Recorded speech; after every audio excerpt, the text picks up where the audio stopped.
Hello, and thanks for joining me. I decided to make this video to help parents understand the process involved with disciplinary tribunals. I often get questions from parents such as, Dr. Tabitha, my child was suspended from school pending a disciplinary tribunal. What should I do? Let's talk. Schools across America are faced with educating students with diverse needs. The primary focus of schools is no longer teaching the curriculum, for it is impossible to successfully teach when our societal woes press their way into the educational setting. Georgia compulsory attendance laws require that every student from ages 6 to 16 be enrolled in school. Most other states require students ranging in ages 5 to 19 attend school. For Georgia, this simply means students must attend a public school, a private school, or be homeschooled from the ages 6 through 16. There are no exclusions. Every child who meets this requirement has a right to receive a free and appropriate education. Many districts under the guidance of the State Department of Education have incorporated social emotional learning into the curriculum in an attempt to help students cope with emotions that develop as a result of life challenges. According to National University, social emotional learning, better known as SEL, is a methodology that helps students of all ages to better comprehend their emotions, to feel those emotions fully, and to demonstrate empathy for others. These learned behaviors are then used to help students make positive, responsible decisions. They are used to create frameworks to achieve their goals and build positive relationships with others. But what happens when students who really need SEL are not offered it, or when SEL is not effective with helping students? These students, more often than not, end up with disciplinary records, and in more severe cases, the consequences for students' inappropriate actions is a disciplinary tribunal. Disciplinary tribunals are used by schools for violation of school rules that are considered serious. This includes, but is not limited to, fights, assaulting school personnel, possession of weapons and/or drugs on school property.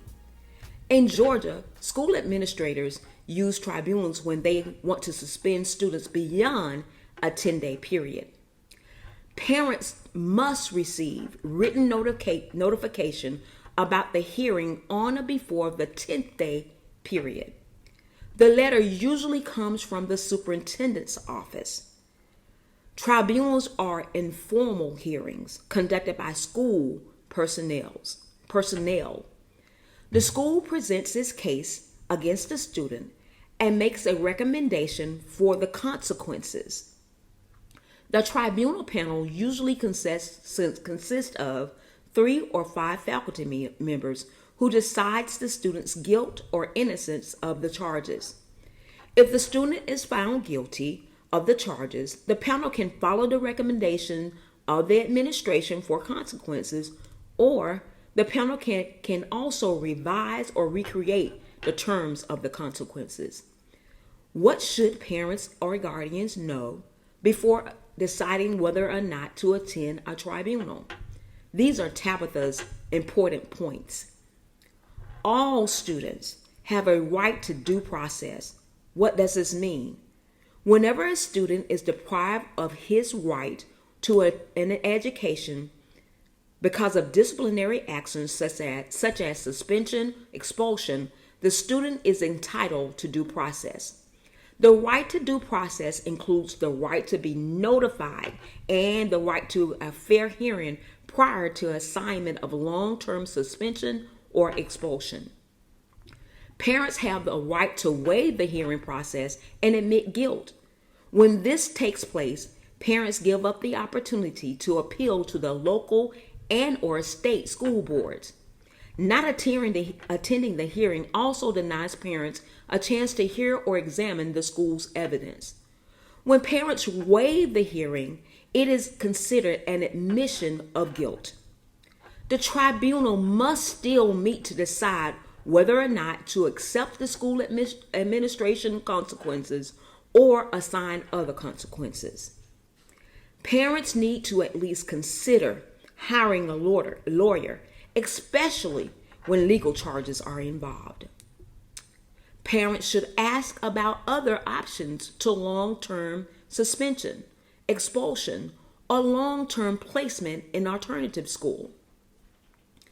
While suspension and long-term alternative school assignments allow students to still receive some educational service, teacher support is usually not involved. The lack of support for students who are already in academic distress and the need for SEL to try to help these students learn how to make positive choices leave very little opportunity for school success. A trend in schools now is to place these students on very rigorous computer programs without any assistance from the school. In these cases, parents should request help for their children. As the United States continues to face economic disparities, deficits in healthcare, crime, and the lack of cultural acceptance, the process of educating children becomes more and more challenging for everyone involved, both parents and schools. The accountability and responsibility for successfully educating students requires the collaboration of parents and school. More than ever before, students' impending success must be a collaborative effort of the community. This is the truth with Dr. Tabitha. I hope Tabitha's important points have helped you. Until next time, if Jesus can weep, surely he can smile. Let's keep a smile on Jesus' face.